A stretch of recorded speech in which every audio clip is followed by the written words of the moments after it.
Okay, so yeah, today we're going to be going over the social media basics and use cases for day 3, week 1.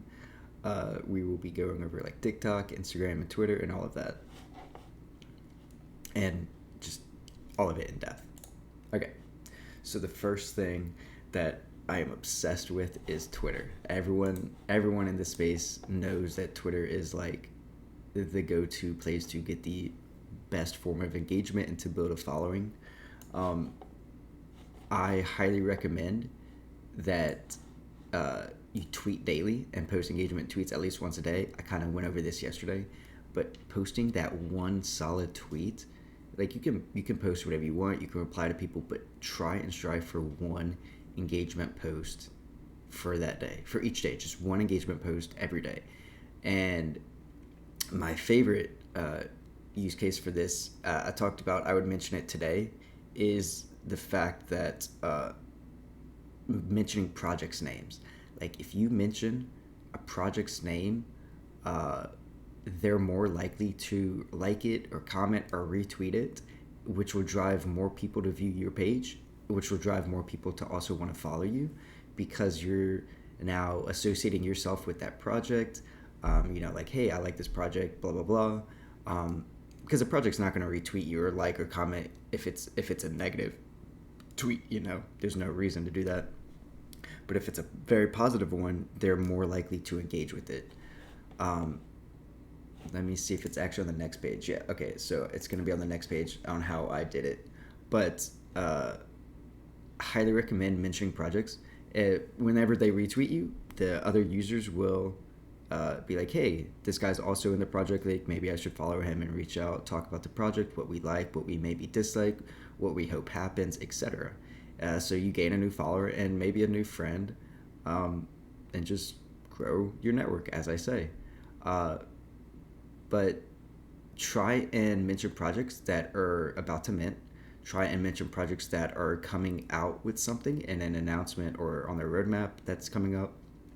Try and mention maybe the floor price shooting up, something that is very bullish that the project will, most likely retweet to their followers. That is a great way to make that one solid engagement tweet a day. I think I actually just did this, so I can show you all an example. I didn't do this with the project, but I did this with likable names in the. One second, let me hide that. Likable names in the Twitter space. Actually, I did do this with the project. So I did two engagement tweets the other day. Um, Look, the Blackout NFT.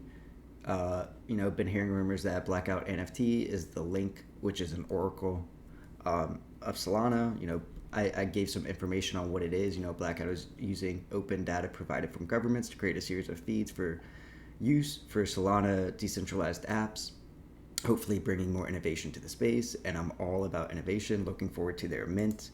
And it got, I think Blackout retweeted it and they also commented, and I get some other comments from people also looking forward to the same mint. And, we were talking about it, and these people, I think some of them started following me. And it didn't get that many impressions, but it got a lot of engagements, meaning like people clicked on the tweet at least, and I guess 70 people visited my profile from it. It only got like 2,000 impressions, which isn't that much for my profile, but it's better than nothing, and it got seen by a lot of different people because they retweeted it. And then this one I just tweeted about utility plays, because I genuinely think utility plays are about to pop off. I know Atadia is doing well. Blocksmith is kind of on the lower side right now, but I mean they're always innovating and doing amazing shit. Okay, but to go off topic, I'm not talking about like projects and all that right now. But I could honestly talk for hours about utility plays and all of that. Maybe I'll do that someday as just a chill day.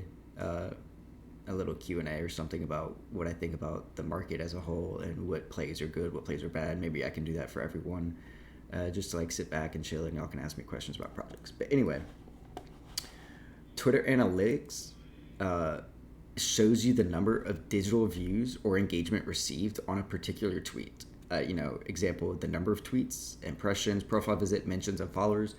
as I just mentioned, so the way to do this, you have to be on desktop. You have to go to more, and then you go to analytics right here. So this was mine from, I think this was my first class in May. So right now you can see it tells me my tweets. I had 526 tweets for the last 28 days. I had almost a million impressions. I had a little under 200K profile visits, 8,000 mentions. So I had 8,000 tags, and I gained 3,000 followers. So look at this. Look, all the bots are dying. All the bots are dying. So mine in the last 28 days, I've stopped tweeting a lot. I know, what was it, last month's was much better. Let's see, total impressions went down to 834K. It's like down 35%. Profile visits went down 30%. Mentions went down nearly 100%, meaning like it was at 7,000 almost, and now it's at like 3,400. It's because I just stopped tweeting. It's like I'm more focused on other shit, and more focused on helping projects. I was very focused on Wobblebug and Coketown, so I didn't tweet as much, and I was more focused on helping their projects out. But let's see if I can find like, so this is July. But this is also, I guess it's 28 days, so it had July 6 days so far. Profile visits 38K, new followers negative 8,500. Tweet impressions so good so far. So in 6 days I've had 150,000 tweet impressions. But you can use all of this to help you get a job if you don't have one, like 110%. So I had, let's see. So let's see, June. This was probably, earned 4,000 engagements because Gainsey was tweeting about me. 4,850. This one was May, 1.3 million. Mentions 52K. So I had 52,000 people mention me for this month. For May, that was my month when I first minted the course and came out with it. 40,000 followers. This was the month. This might have been the month that I tweeted about, what was it? I tweeted about fucking, what was it? Trip and Ape Tribe. Yeah, that gave me like 50,000 followers in a day. It was so fucking crazy. As you can see, my tweets kind of like have slowed down. Went from 854 in March. Jesus. 590, 695. All of these statistics are so, like, I fucking love statistics and analytics. They can help you so much determine like your your following, what tweets do well, what tweets don't do well, etc. Like all of this is so fucking good. You can do conversion tracking videos, events like there's just so much you can do with this. I fucking love it. But yeah, back to this. So my friend, I actually helped her secure a better paying job strictly off her analytics.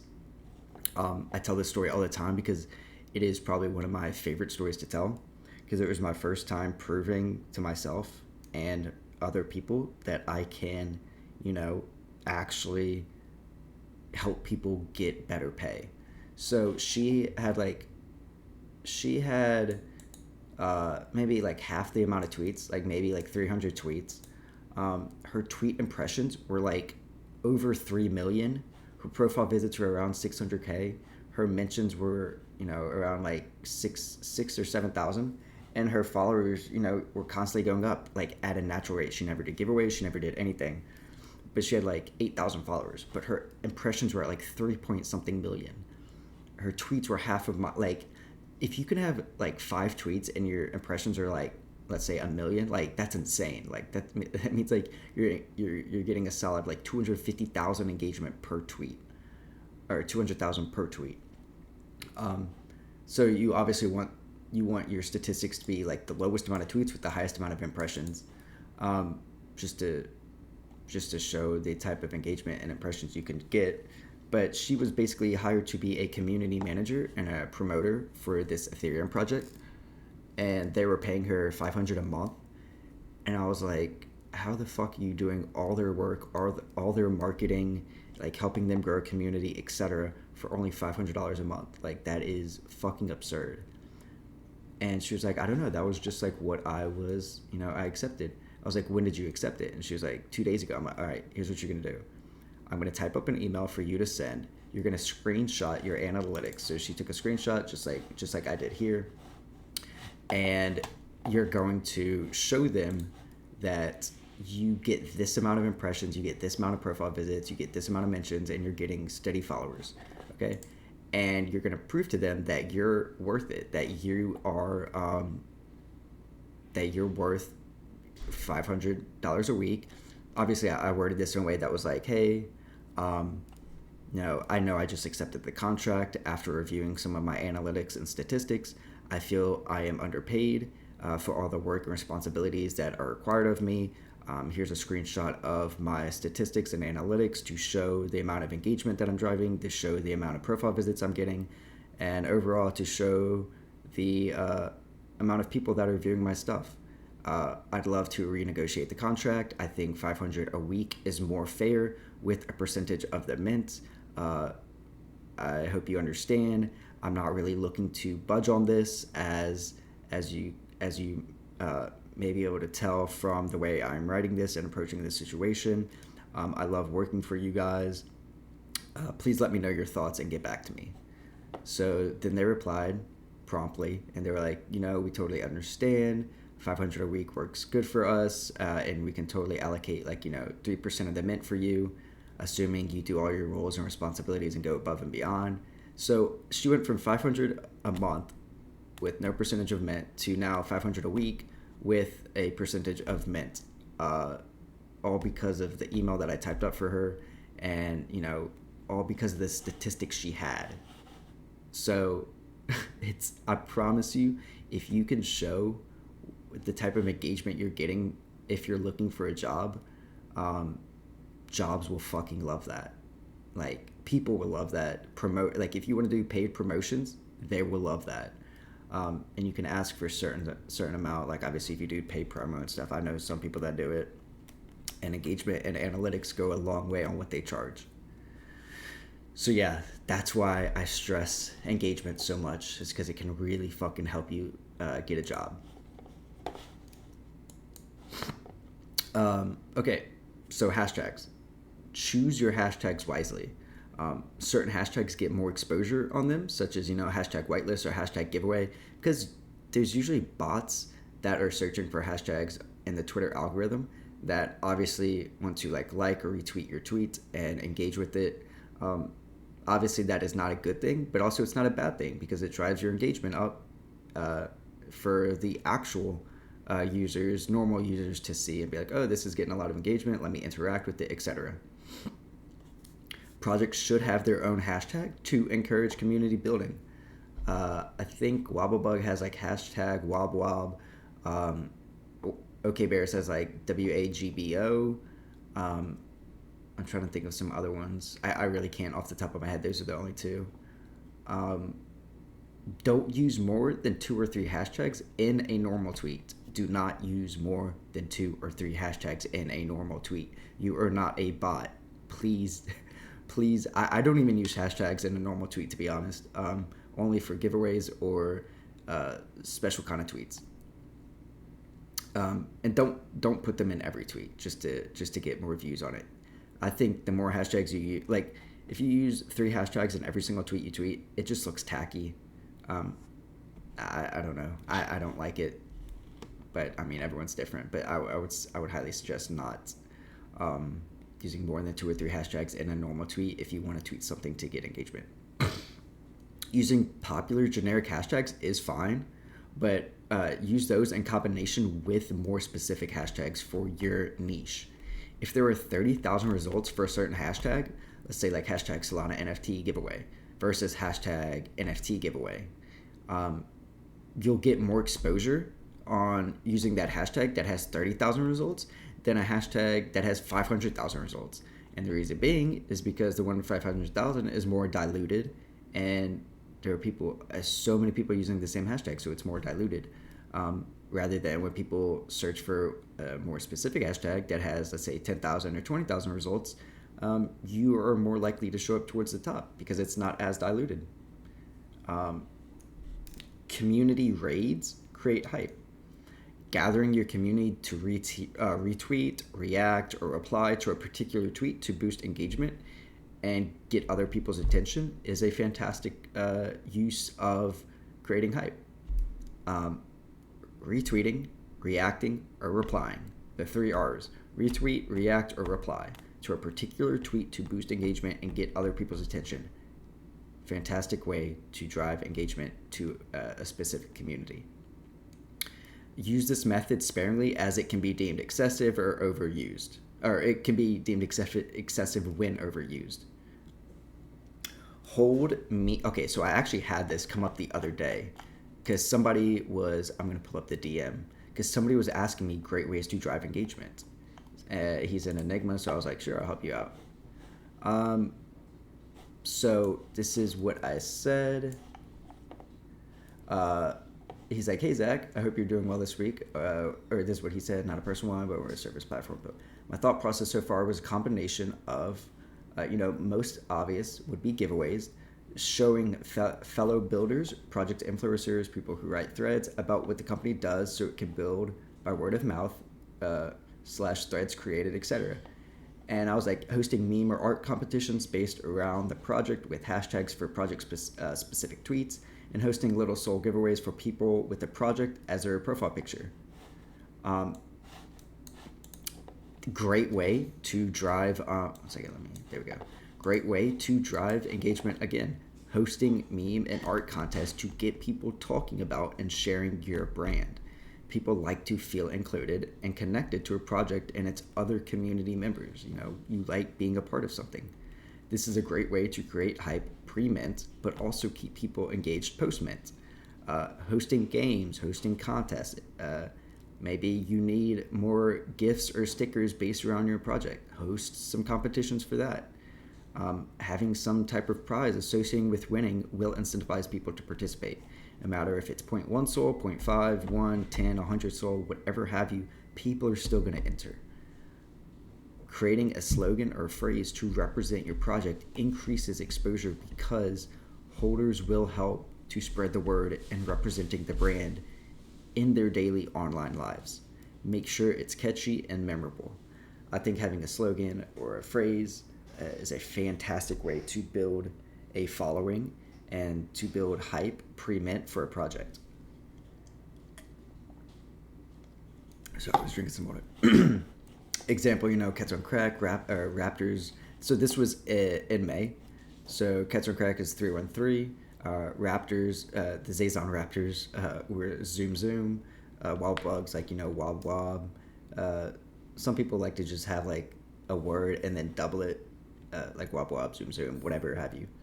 Okay Bears is We're Gonna Be Okay, etc. I'm sure you can think of tons of different phrases or slogans if you're a part of a project.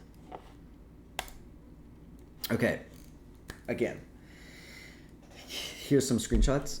This was the one I was talking about earlier, about whenever you're tweeting about a project. I showed the tweet for the blackout. This one was my favorite one, was the Shadowy Supercoder one. I was like, SSC to 200 was programmed, and it was. I fucking nailed it on the head. That bitch hit 240 floor price at one point 3-4 weeks ago. And I was like, Shadow to $5 is programmed. I'm still hoping for that. And I was talking about, bullish on builders. So this tweet was during a time when builders were actually getting shit on. Like, they were doing so much for their projects and they just weren't getting, They weren't getting people talking about it. They weren't getting people investing in their projects. So I specifically remember me tweeting this based on one conversation I had with Soulport Tom about Tire Robotics. So I tweeted this based on Genesis Go because they're one of my favorite, if not my favorite, company in this space that has insane devs. And the shit they're doing for Solana is so fucking crazy. But so I tweeted this bullish tweet. I was like, I kept it simple. I kept it professional. I was like, the floor price was 106. I think it went from 74 to, average sale in the last 24 hours was 82. So, it was shooting up that day. So I was like, I just tweeted something simple, professional and bullish. I was like, SSC to 200 is program, shout out to $5 a program, and I'm bullish on builders, and I tagged the team. So I made it simple, professional. The team saw it, they retweeted it, they liked it, and it got other people to comment and retweet and like it as well, as you can see here. And it drove nearly 20,000 impressions. 1,500 people clicked on the tweet. 600 people, expanded on it to view the comments, and I got 183 profile visits just from this. And then this other one, I was like, big announcement next week. I'm going to change people's lives. I'm going to help you quit your 9 to 5. This is only the beginning. This, I fucking need to quote this tweet, actually. It'll be a good one or I might just, I have to quote tweet it because I can't retweet it normally. This one was based on my classes right here, right now that y'all are taking. This was whenever I was in talks I just confirmed my, not contract, but I just confirmed my class and everything with General Soul.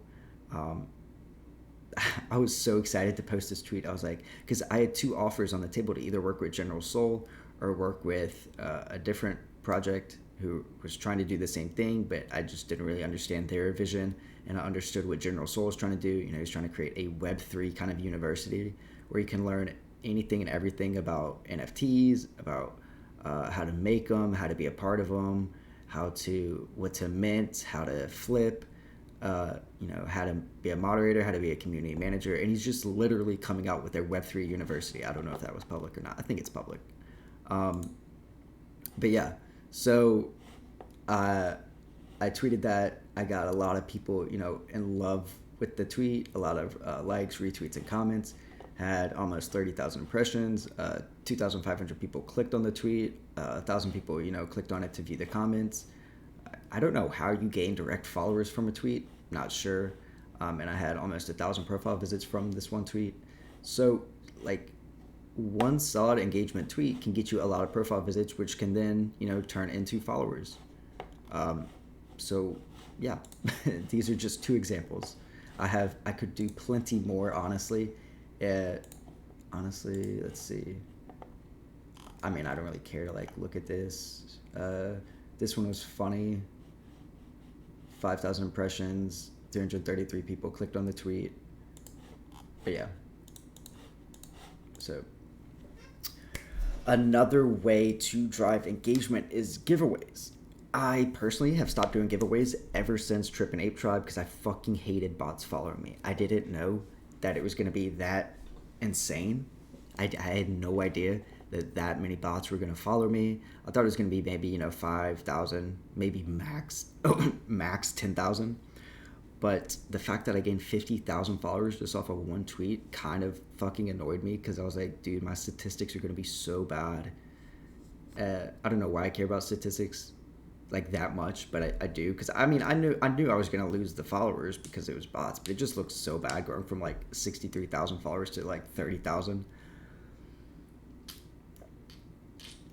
So I'm drinking some Red Bull. Okay, so right here is a great tweet for engagement.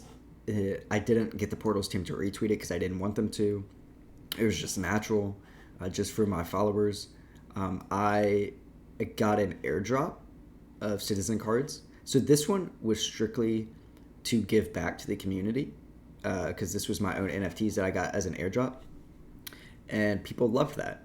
But at the same time, people thought it was some expensive. They didn't care if it was some expensive NFT or not. They just liked the fact that I was giving away free NFTs to get your own Portals pod and access to downtown ahead of time before it went public, which it just went public yesterday or 2 days ago. So this was in April. I was giving away 3 Portal citizen cards because I got airdropped 9. But so I was giving away 3. Just this is the formatting that's insanely super proper, proper as fuck. I cannot stress enough formatting. I get on everyone's case about formatting. I don't care if you're my friend or my fucking dad. Whenever he does a Twitter giveaway and he doesn't format it right, I'm I get on his ass. I'm dude, you got to be more professional in this. You can't just copy and paste what people send. So let me find a giveaway real quick and show you how to properly format it versus. Okay, let's see. SolHub does really good proper giveaways formatting. Actually, for this one, it doesn't look like it was that proper. There's too many spaces. Let's see. So whenever you copy and paste something, it looks like this, and that's how most people. Just like a project sends them to post something, and they just copy and paste it without fixing the formatting. So the proper way to do it would be, taking out these spaces,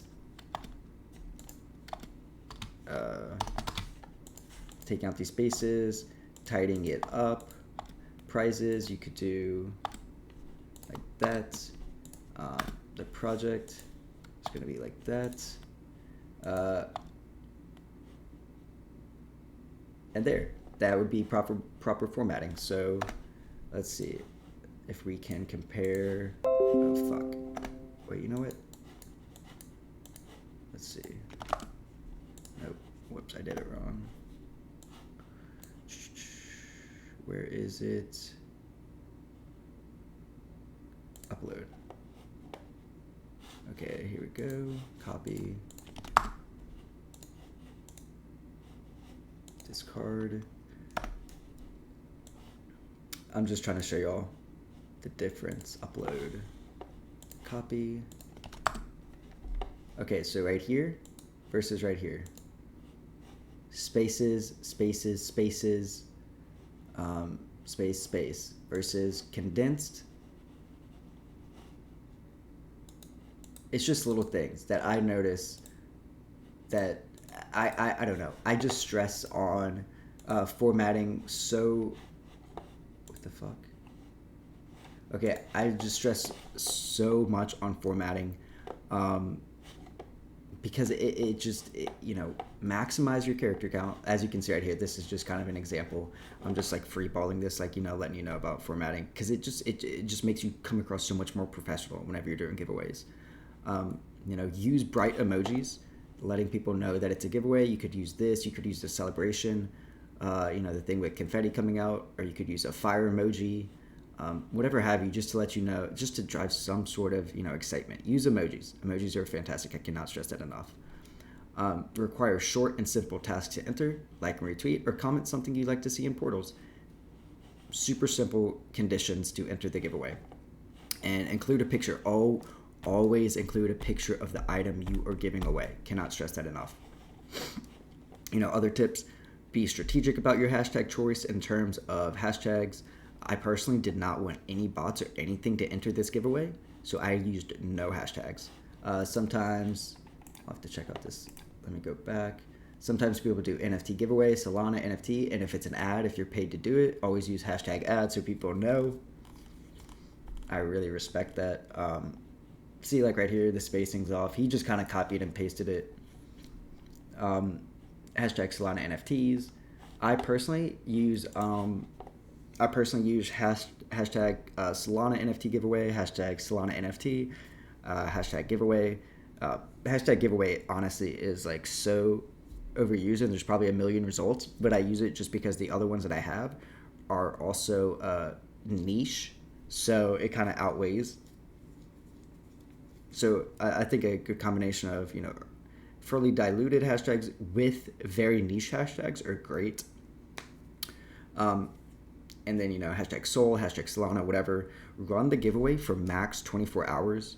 If it's 48 hours, depending on how big the giveaway is, that might be okay. But usually max is 24 hours. And then make sure to use the twitterpicker.com. This website is the most amazing website. Bots have kind of understood how to game it, meaning like they know that you only have to retweet for this system to pick you. You don't need a like or comment. So I always make sure it's not a bot that wins, or now I do because I've been gamed in the past, so bots win the giveaway. But this one is amazing because you just load the tweet. Example. Here we go. Copy link to tweet. Post it right here. load tweet. You can choose how many winners you want, and you can choose the conditions that they must follow, whoever you want. Um, you can use the filters such as the profile must have a picture, a description, a banner. I usually keep all of these on so I know it's not a bot. The tweet count can be anything. The account age must be 1 month or older. And the latest tweet can be any. I don't care. I just want to make sure that the account is at least 1 month or older. And then you click continue, it loads all the entries. You can click begin draw, and it shows you rejected people and why they got rejected.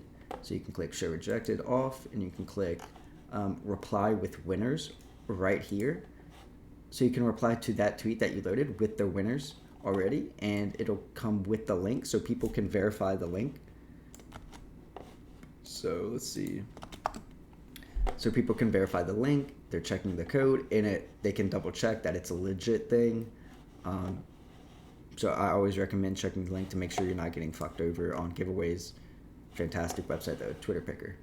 That's what I highly recommend for giveaways. And Twitter Spaces. Fantastic use of driving engagement. Twitter Spaces are amazing for shilling projects, doing AMAs, project collaborations, and project updates. I personally know that Portals has gone away from Twitter Spaces and has now transitioned to actually giving project updates in their metaverse, which is a great use of driving people who want to learn more about the project and the updates to their metaverse. So you get community engagement from that. You can get people tweeting about it like, oh my God, I'm getting a project update from Portals in the Portals downtown. So it drives Twitter engagement. And people love taking screenshots of whenever they're in Portals downtown because because it's just something new. I don't actually, is there another metaverse on Solana that you can hang out with everyone? Or is it just Portals for now? I know Yaku has a metaverse, but I don't know if you can hang out with friends and shit yet in it. I'm trying to think of another multiplayer metaverse. I don't know if there is one yet, but Portals right now kind of has the whole metaverse on lock with the amount of funding they have and the amount of in their community. I refer to Portals as the true Solana metaverse, to be honest. It is. It has to be. It just fucking is. But yeah, great way on Twitter Spaces is, shilling projects. Sometimes they have a specific Twitter Spaces where you can, go up and show your project. I know that there's a Twitter account called Solana Shark Tank where they bring up projects weekly to talk about what their project is and kind of shill it to everyone. AMAs are amazing. I know I actually just made this tweet too. So honestly, this class is amazing for this because I just compiled a list of who I think are amazing. This tweet is lame. I don't know why I tweeted it. I was high as shit. I compiled a list of amazing people who do genuine AMAs on projects or with projects. All these people are great at hosting AMAs for projects. They just genuinely ask the right questions. They create some hype for the project. They aren't there to just fud the project and be a dick and try and downplay oh, isn't this project already doing that, blah blah blah, but they're just more hey, tell us about your project, what makes you unique, what can we expect from the roadmap, etc. Great people that I've talked on the side about the questions that they kind of ask and all of this shit. Project collaborations is another great way to let's say you own project A and you haven't minted yet, and let's say there's a project B that also hasn't minted. Maybe you two could collab on a Spaces to get both communities up there, listening to both sides of what the project is doing and what it's coming out with, and all of that. Great way to drive engagement to two communities at once. Maybe you get new followers for that project that's collabing with, maybe you get, you share followers is basically what I'm saying, is you get new followers for both projects. And then, project updates, I mentioned that, great way to also drive engagement. I know Trip and Ape Tribe does Spaces, I believe, for project updates. And they get like around 200 300 listeners for project updates, which is fantastic. I think anything more than 150 people listening to a space is fantastic. Okay. I'm stretching right now, sorry. Okay, so spaces. Usually the best time to do spaces is Monday through Thursday, because Friday, Saturday, and Sunday people are away, hanging out with friends, partying, relaxing, etc. They're usually off social media. So spaces Monday through Thursday from 11 p.m. to 1 a.m. UTC is the best turnout you can get for spaces. 11 p.m. UTC is my time, 6 p.m.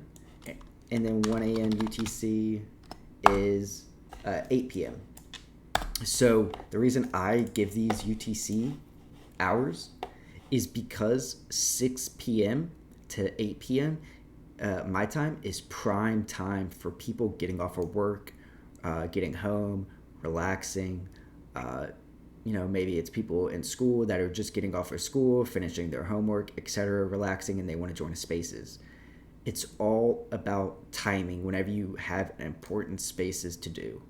Let them know at least 48 hours in advance that you're hosting a space in 2 days at a certain time. Specifically, my choice and prime time, because I'm all about statistics and analytics, and I know this shit like the back of my hand, because not only this, but I used to also be a YouTuber, so I kind of have a background in statistics and analytics and SEO, so I know kind of what to do when it comes to this shit. 11 p.m. to 1 a.m. UTC is prime time for spaces. Honestly, you could even do 10 p.m. UTC, because that's also 5 p.m. my time. And I'm in Central Standard Time Zone. The reason why I think it's good also is because Americans are some of the most active on Twitter. Yes, there's also a lot of Asian influence. Like there's a lot of Indians in this space, Filipino people.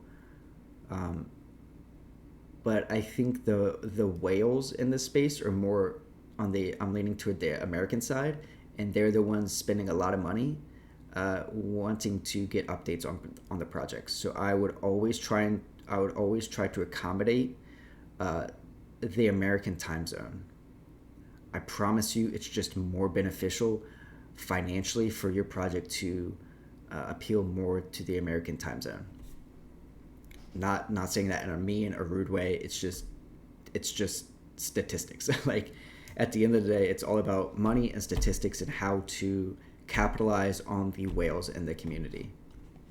And more often than not, it's during the American time zone.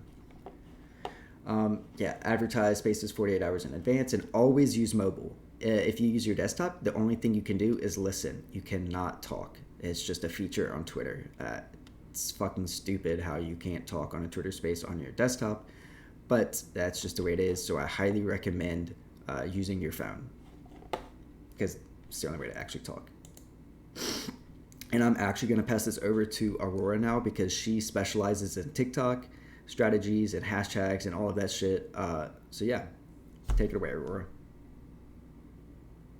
All right. I'm going to apologize in advance if you guys hear any background noise. Two stray dogs followed me home this morning, and I am watching after them until their owner contacts us back. So to get into it, though, let me just pull up my notes here. So, as Zach mentioned, Twitter is obviously the most important social platform when it comes to NFTs, just because of that existing strong crypto community. And I'm not sure if I mentioned this when I introduced myself in the very first class, but I did kind of start off my NFT journey creating educational Web3 content on TikTok. So I learned a lot about the platform from being active for about 5 months consistently. I haven't been posting much recently just because I've been busy with other priorities, but everything I've learned during that time, I'm going to share with you guys today. And, just to kind of reiterate something that we mentioned yesterday, besides Twitter being the most ideal platform for marketing and NFTs and whatnot, there are obviously other social platforms like TikTok and Instagram, which we're going to talk about right now. I wouldn't completely write off TikTok. Yes, it's not, at the same caliber of Twitter, given the community that's already there, but there are still pros of using this platform to promote your project. And it'll also give you a little bit of an edge as well, because, the majority of projects are solely relying on Twitter. So when it comes to TikTok's algorithm, it just has this way of promoting organic growth unlike any other social media platform I have ever seen. So you have a higher chance of going viral on TikTok, even from just posting one video. So one of the biggest differences on TikTok for TikTok's algorithm versus like Twitter or Instagram is that, and it's actually funny, I saw a TikTok of Gary Vee talking about the same concept a couple days ago, but it's something that I've noticed through my use of the platform as well, is that the way their algorithm works is it's not reliant on the follow method, right? So if you think about Twitter, Instagram, the majority of content you're seeing on your timelines that gets pushed out to you are based off people you follow. Instagram, it's usually people that you're following on there. That's just kind of the vibe of Instagram. You don't follow random strangers unless they're famous people that you want to keep up with or accounts that you're interested in, just like lifestyle accounts and stuff. But it's mostly people on Instagram. On Twitter, you might follow people you don't know, but you follow people whose content you enjoy and whose content you want to see. On TikTok, however, their algorithm does not rely on follows. Their For You page, which is kind of similar to I always forget what it's called on Instagram, that page where you can kind of scroll through random posts and find content from people you don't follow. TikTok has, the For You page where you're scrolling through and it's just pushing out content based off of your interests at that point in time. So, if, this week you're really interested in, let's say, crypto and NFTs, right?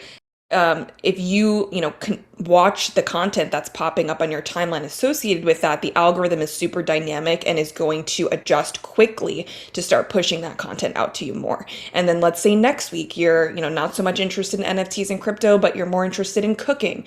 The algorithm will catch on to that very quickly.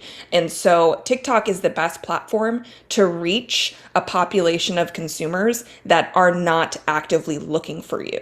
I think that's the key differentiator from like Instagram and Twitter, mostly Instagram, but Twitter as well, in order to get your content out to new people who might not know who you are, might not be looking for you. It's more difficult just because of the way the algorithm works. So one thing I will kind of caveat when it comes to TikTok is, unlike Twitter, the NFT community over there is a little more limited. There's a very big population of people who don't quite understand NFTs, and so there's some kind of apprehension, fear of the unknown. You'll see some just trolls commenting things like NFTs are a scam. It's like, I just kind of ignore that, because really the intent of posting on TikTok is, again, to reach the population of people who wouldn't have necessarily been looking for you, but might be interested once you catch their attention. So just kind of fair warning on that. With that said, I personally think there's still this like huge untapped market and a really prime opportunity to grow a huge following quickly over there. And it also gives you the ability to reach people that you could potentially convert from Web 2 to Web 3 and actually help them understand the value of NFTs, in turn, getting more people into this space and ultimately increasing your potential target consumer population. So it's a really great way to kind of merge Web 2 and Web 3 in the sense. I found out about NFTs through TikTok, and now look at me creating a project, helping teach Zach's course. Obviously, it took a long time for me to get here, but that is how I got introduced into the space. So there's kind of this like trinity of going viral on TikTok. I'm going to start getting into kind of the tips and tricks of using TikTok at this point. And the trinity of going viral is trending sounds, relatable content, and good lighting with no filters. So trending sounds is, I'm sure any of you who have used TikTok know what I'm talking about. As you scroll through, you see the same sounds popping up again and again that people just reuse and make new content to match up with the sound. Um, it's something very unique, obviously, to TikTok that doesn't necessarily happen on other platforms until Instagram started kind of copying them with Reels. But trending sounds is huge because honestly, I think most people who use TikTok are interested in that type of content because there are like millions and billions of people watching these videos with trending sounds because they're funny, they're relatable, whatever it might be. And so I actually need to check. I don't think they changed it back, but TikTok used to have this. I'm opening it right now just to make sure. Yeah, they don't have it anymore. TikTok used to have this a page called the Discover page where you could go on there and it would hand you trends on a silver platter. It would tell you exactly what is trending in terms of hashtags, sounds, filters, etc. And so you as a content creator or project community manager, mod, whoever, whatever you're doing and you're trying to promote something on TikTok, you could go on the Discover page and see at any point in time what's trending right now. So you can take inspiration from what a lot of people are watching and use that to create your content. And it was just such an important, critical tool for creators. I have no clue why they got rid of it. I would guess that they're probably going to bring it back because creators are like complaining a lot about this because now it's a little more tricky.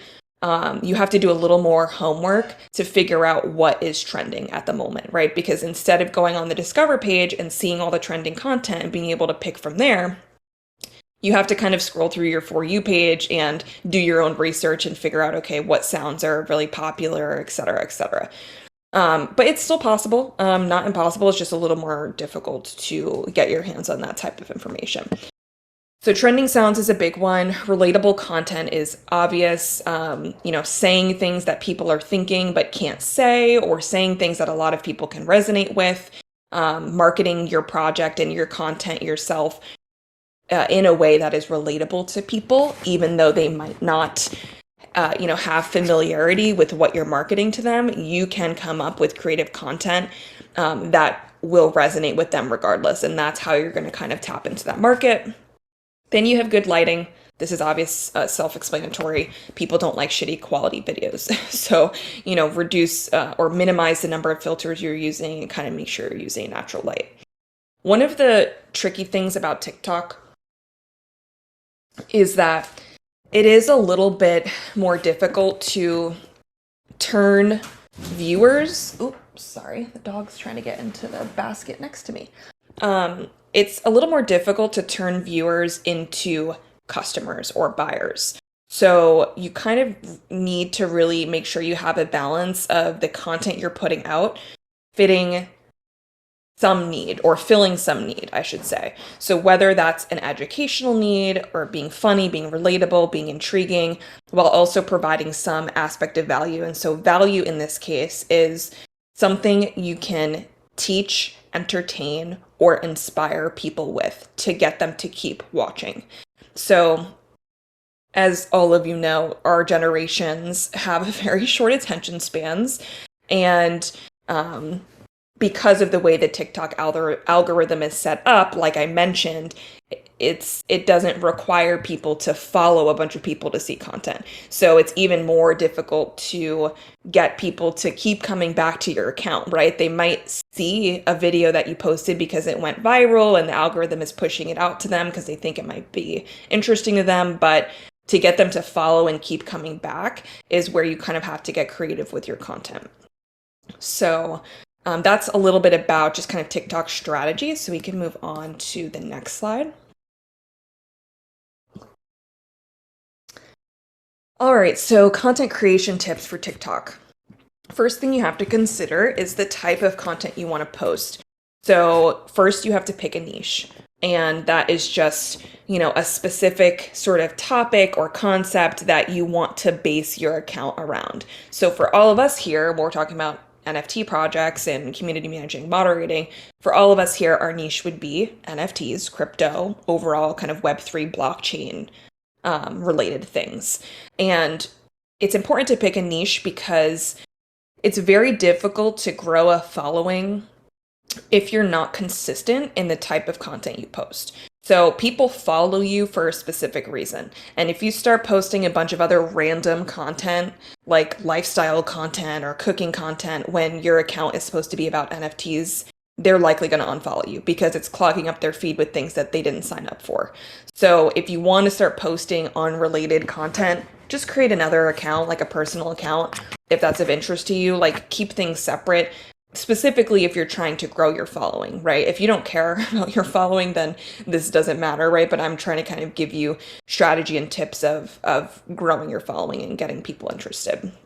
So so where you can kind of start with your content as it relates to, the NFT project that you're working for, is starting to post progress on TikTok of creating the NFT collection. So of course this depends on what phase of the project you join, right? If you join right before mint or post mint, then this might not be as relevant. But say you're like a community manager who joined a little bit earlier on in the project's creation, or you're a mod that joined a little bit earlier on, you could propose the idea to the founders, of showcasing the project or the progress, sorry, of creating the project on TikTok, because people love to see that sort of like step-by-step tutorial type of stuff, like coming up with the idea, creating the roadmap, finding team members, creating your Discord server, so on and so forth, all of those steps that go into creating a successful project.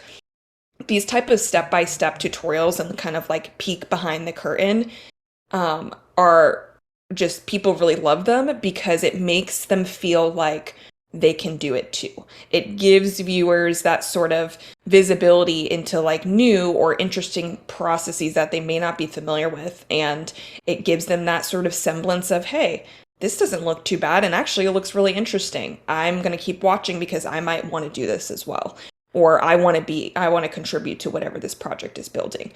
It also creates advocates for you, right? Like if you're showing your progress on something from start to finish, people start getting interested and wanting to follow you because they want to see you succeed, because they saw you start from the very beginning.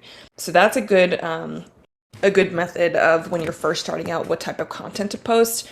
There's also educational content, of course, teaching your audience something valuable or something new about your niche. A lot of NFT and crypto content creators on TikTok take this approach. I tend to see either accounts that are focused on education and teaching people about Web3, or like alpha accounts of people who just talk about their plays and how much money they've made, and giving people suggestions on what to invest in. Then you have humorous content, of course, making people laugh with something relatable.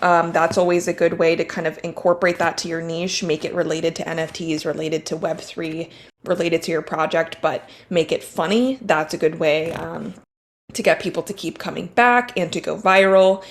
And using trends, like I mentioned before. So making sure you're keeping up with trending sounds, trending hashtags, trending filters, etc.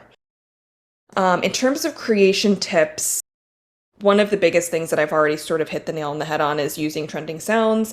Even if you turn the volume all the way down in your video, and when you post it, they can't even hear the sound, the algorithm is still going to pick up the fact that that sound is on your video. So it'll still help push out your content. One of the biggest things that people have discovered in terms of kind of like hacking the algorithm, so to speak, on TikTok, is the use of 7-second videos using a trending sound with a paragraph of text on the screen.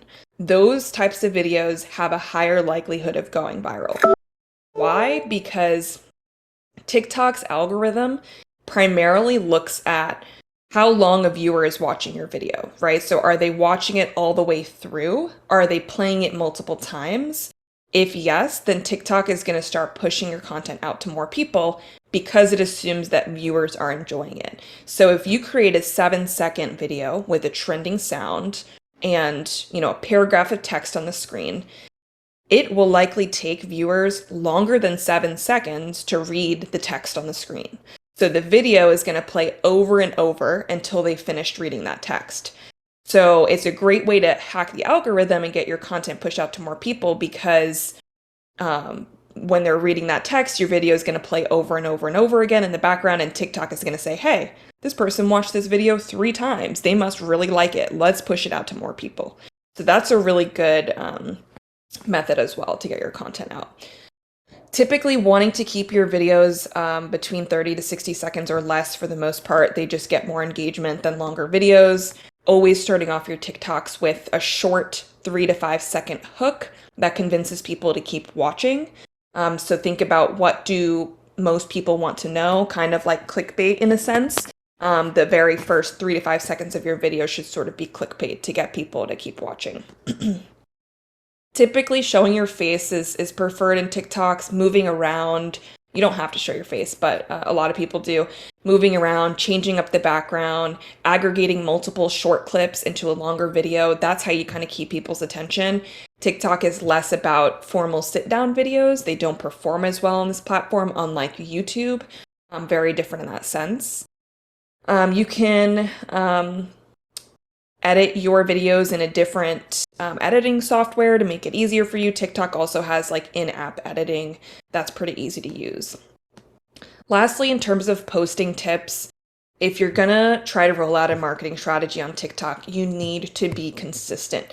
Posting at least 2 videos a day, but preferably up to 5. Yeah, 5 videos a day. And of course, you can pre-film, so you're not recording daily. And making sure that when you post your videos, they're posted by separated by at least 30-minute increments. So if you post a video at 2 p.m., don't post another video 10 minutes later. Make sure you wait at least 30 minutes. It's just the way the algorithm works. It's not going to push out your content if you're posting like too frequently like that.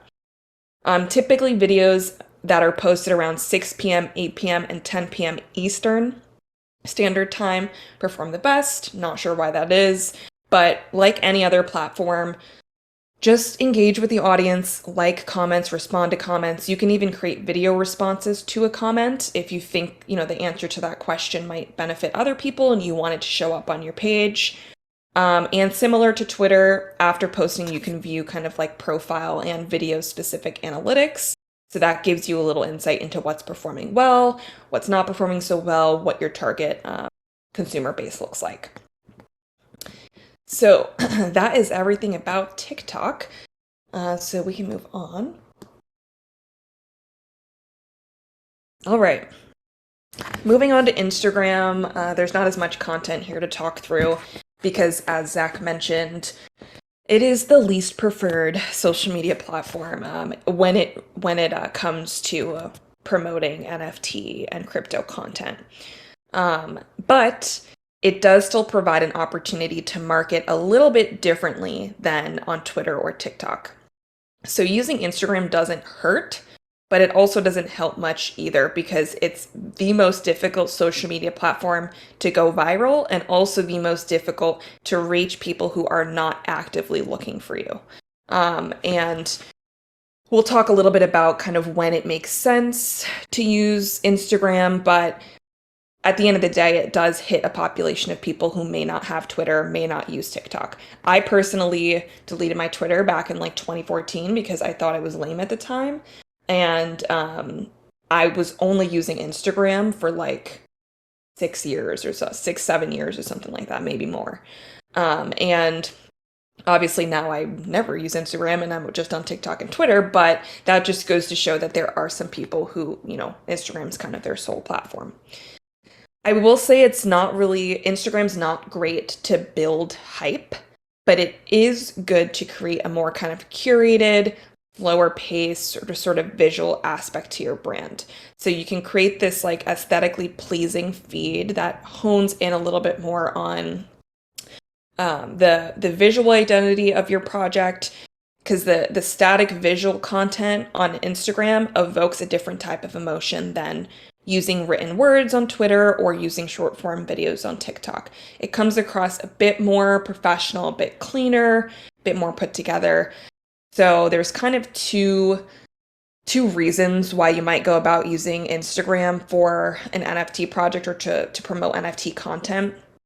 One is if your project is already pretty established, right? So like you see here, Stoned Ape Crew, they have an Instagram. not many followers, but it's kind of curated differently than the content they post on Twitter. And they're established enough that they probably have people going on Instagram and looking them up and seeing if they have an account and following them.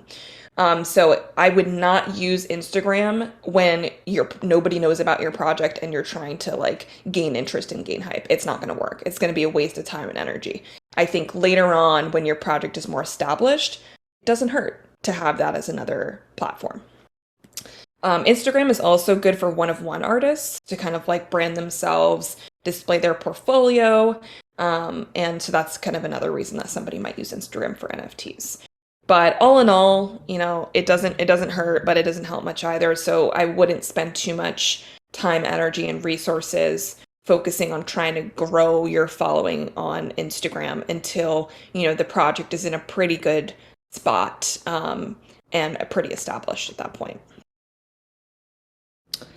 All right, so that is everything about Instagram. And we can go ahead and move on. Zach, did you want me to cover these slides too with you commenting, or did you want to take over?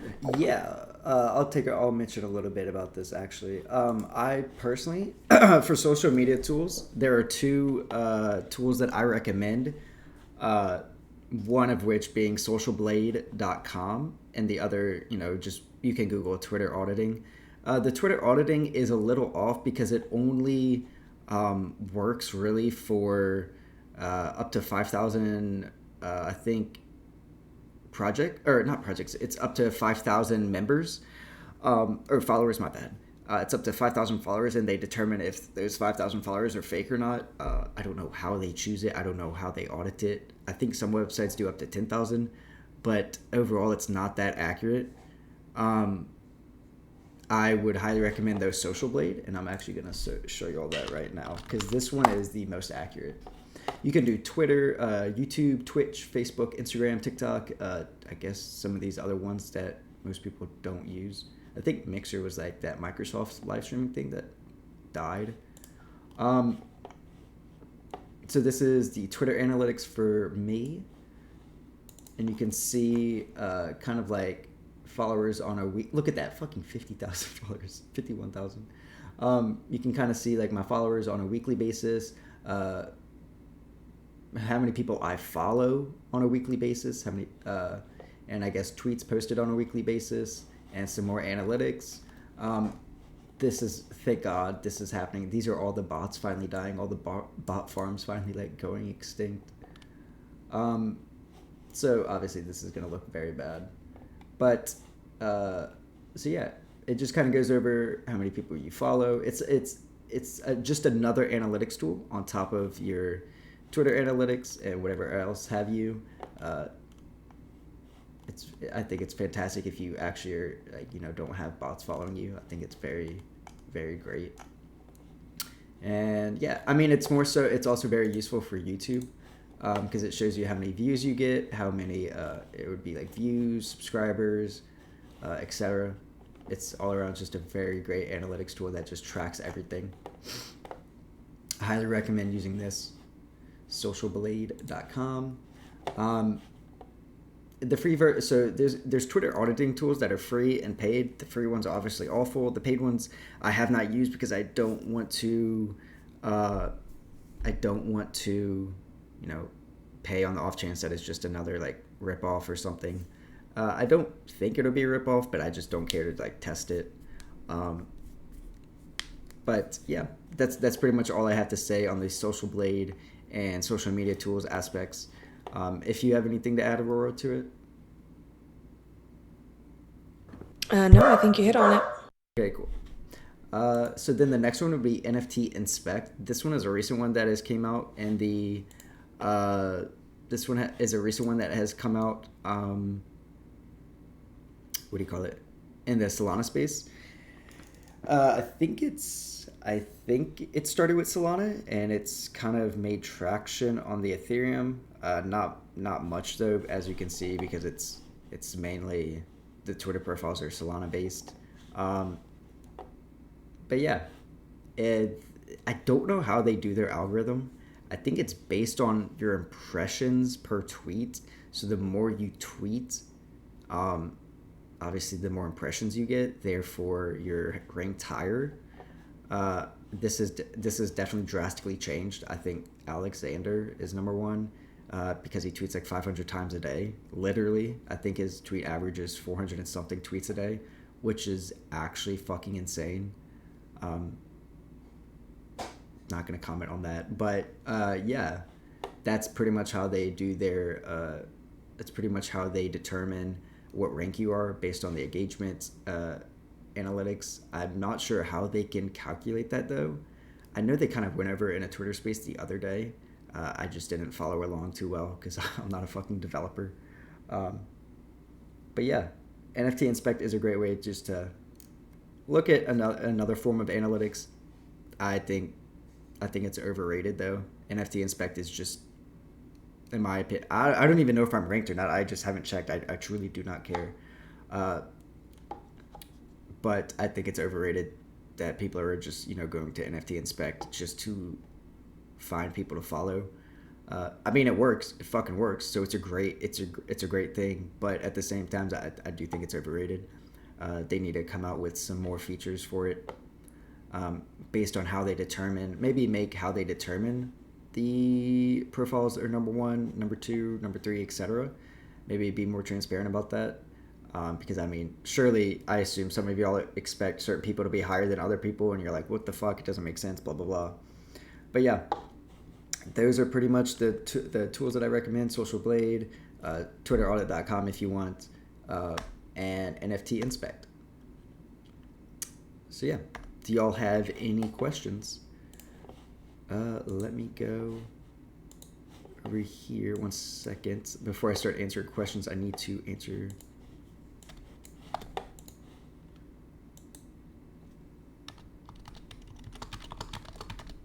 1 second.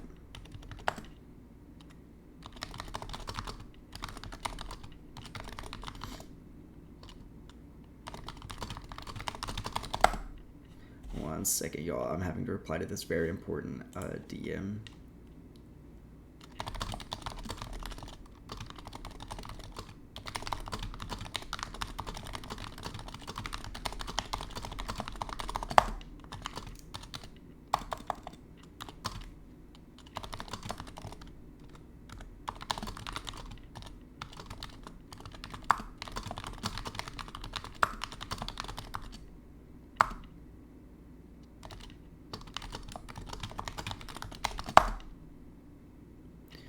Oh my god. Okay.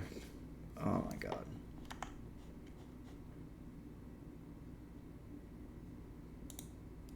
Okay. Sorry, I am stressing the fuck out because of something that just happened and I was not alerted on it. Oh my fucking god. Okay, let me go back to the right monitor. Oops. Left monitor. Here we go. Oh my god, my monitors are all fucked around. Okay, so it's recording this. Cool. Let me change windows. Okay, cool. If you click on a magnifying glass on TikTok at the top left. Do y'all have any questions? Anything? Do you recommend using SM tools like Hootsuite for scheduled tweets? I've actually never heard of this. What is this? SM tools. Integrating social media with emergency? Social media tools. Honestly, I've never heard of this. Honestly, if I want scheduled tweets, I'll just post it on Twitter. Cause look, you can do that on Twitter. You can do twitter.com. You can be like, look, you can schedule it right here. So I can schedule the month, the day, the year, the hour, the minute, AM or PM. Like I can do all that right there. There would be no reason to. What the fuck? That's so funny. There would be no reason to use a different website unless there's more, I guess, tools.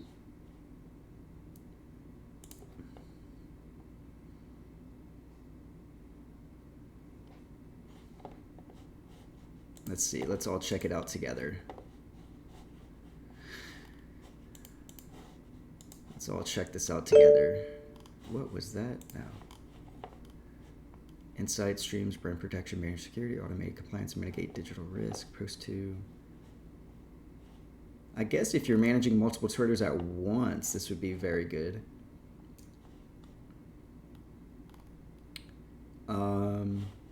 Yeah, I feel like it's definitely for corporate or organization because I truly do not see the point of it for myself. Because I feel like I could do all this by myself, like schedule it, like publish, share engaging content to your profiles. I can do this on Twitter. It might be for, it might be good for Facebook or Instagram or YouTube or whatever have you that doesn't have scheduled shit. But Twitter is the main thing I use personally, so and it already has scheduled tweets.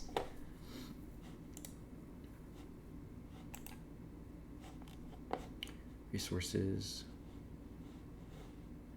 plans, platform, monitor.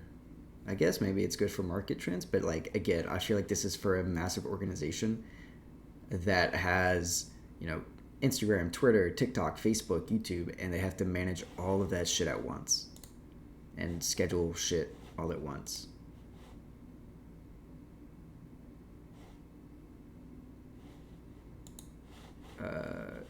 Where is the Discord? Oh, here we go. Yeah, TweetDeck is fantastic as well. Yeah, personal Twitter, I wouldn't recommend it. Hootsuite is useful for cross-posting. Yeah, see, I don't use Facebook. I think it's a boomer platform now. And I don't know. I used Facebook back in like 2008, 9, 10, 11, and 12. And after I got to high school, I just quit using Facebook.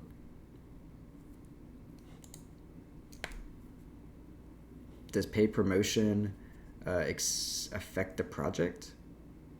Do you recommend going for paid promotion? It depends.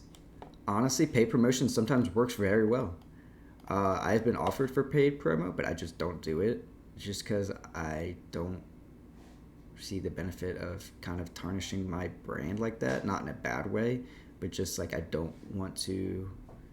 I mean, shit. If someone's like, "Hey, I'll pay you 10 Sol for a retweet," like, fuck yeah, I'll do that. But like 10 Sol for a retweet, that's a lot of money just for a fucking retweet that I can unretweet the next day. But I mean, I don't really care because most of the time people won't do that. That's why I say, fuck it, yeah, 10 Sol for a retweet, fuck yeah. But like, I've never done that before. I don't really care to unless it's like a lot of money. But even, it's only a lot of money if you have a big following. So by the time that I get that big following and people are like, hey, we'll pay you like $10,000 for like a thread or something, like by that time I feel like I should be charging like 20,000, so it's always the people that are asking for paid promos that are undercutting because they know that it'll benefit more for them than you. That's how it always works. So unless they're going above and beyond and like they're paying me more than the competitions, then I will not do paid promo. Genesis, just a reminder for Genesis Go. Oh yeah. Oh, well, I actually talked about that earlier in the thing about the social media thing. The where is it? I gotta find. Here we go. I posted this earlier. The Genesis Go thing. This was it. Super Shadow Recoder. Genesis Go is the company. I was talking about that. That's what I wanted to remind myself of. Where do you go for inspiration for creative tweets? Honestly, I don't go anywhere. I just think of them based on market conditions or how I'm feeling in the moment. If I'm smoking a blunt, there's my tweet. I'll be like, smoking this fat blunt. Bet y'all are jealous. I don't know, something stupid like that, but it'll get engagement just because there's a lot of fucking weed smokers in the community. So basically, I just tweet relatable shit and shit that's based on current market conditions. Honestly, the more genuine you are, the better, because people can tell if something's like not genuine. Also, I've noticed that using keywords also helps with impressions without hashtags. Potentially. I personally haven't noticed that. Just I don't usually search certain words though. What is the go-to content that you drive engagement through? speaking about the market, news, and updates for your project. And what do you tweet about if you have nothing new to tweet? If you have nothing new to tweet about your project, well, how long have you gone? How many days have you gone without tweeting about your project? I guess that determines it. One second, let me check this. Oh my god. Let me make sure. Okay, cool. Go-to content that you drive through. I'm trying to think. What is the go-to content that you drive engagement through? Definitely Twitter. Speaking about the market, news and updates for your project. News and updates about your project. Always post the most amount of news and updates about your projects in the Discord. And then write something, either post a screenshot of it on Twitter or something so people on Twitter still get the same information. Maybe not as much, unless it's a screenshot.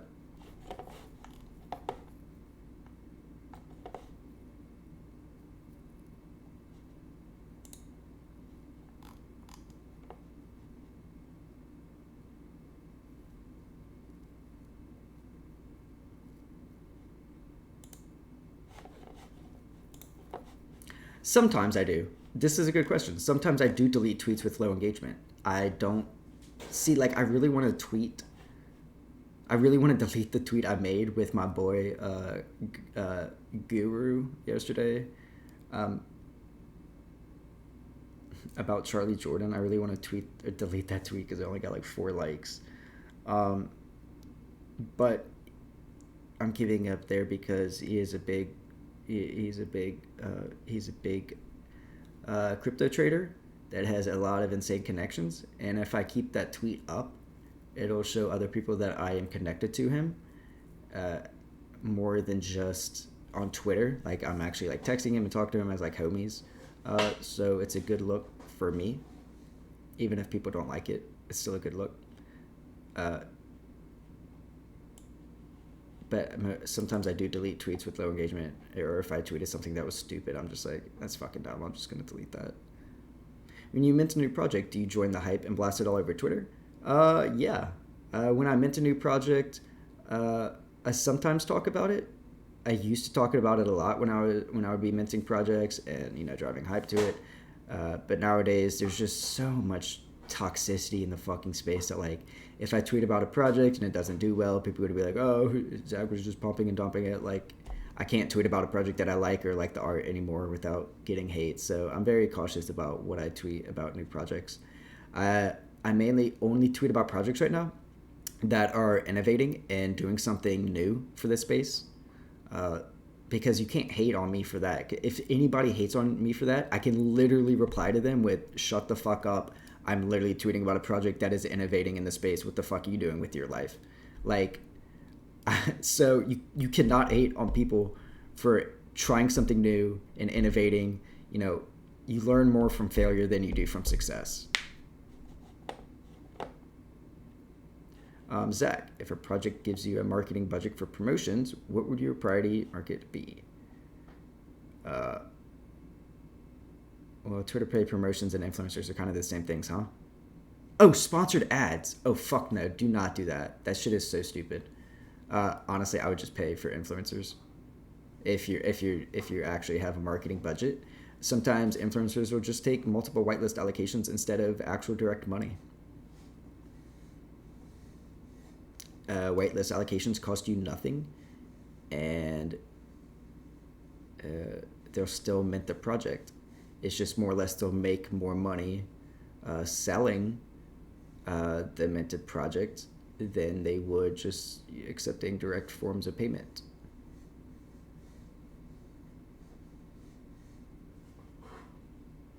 We can all go and retweet that tweet. I don't know what tweet you're talking about, lol. Are there any Twitter accounts you recommend we follow to learn how they build and engage on Twitter? For sure. Most of the top guys that you can find on NFT Inspect that just shitpost, like Iced or Solana Legend, or I hate to say it, even Alexander. Like, you can look at their tweets and see what they do. I personally don't shitpost that much. I more or less post about projects that I like, or post about what projects are doing, or post about updates on projects that I'm a part of. Bungle is good. Bungle is good. I do follow him. I don't know. I don't really follow many of his tweets though. How many tweets per day is good to grow fast? I think it all depends on what you are tweeting and if it's from your personal account or from a project. So it depends. Are you talking about your personal account? Because if so, you can tweet as much as you want. You can tweet as much as you want on your personal account, as long as they're good, solid tweets and responses. I need to answer some of these. Oh shit! Also, I have to go in 4 minutes. Fuck. Okay, so this is the last question I'm answering. I have to hop on a thing for the Core Academy class. If y'all are part of that, I'm gonna be in that today with the Blazer. So this will be the last question that I take. From your own personal account, make sure they're solid. You can tweet as much as you want. You can reply to people as much as you want. The more reply, the more, like if you're a reply guy, great way to drive engagement to your own Twitter, because the more often that you reply to people, the more they're likely to engage back with you. If you're tweeting from your project's Twitter, tweet maybe once a day. Don't overly tweet. Maybe twice a day, but make sure they're super solid and it's about, features of the project or super bullish things. So yeah, I hope y'all enjoyed class today. I fucking loved it. And I will see you guys tomorrow.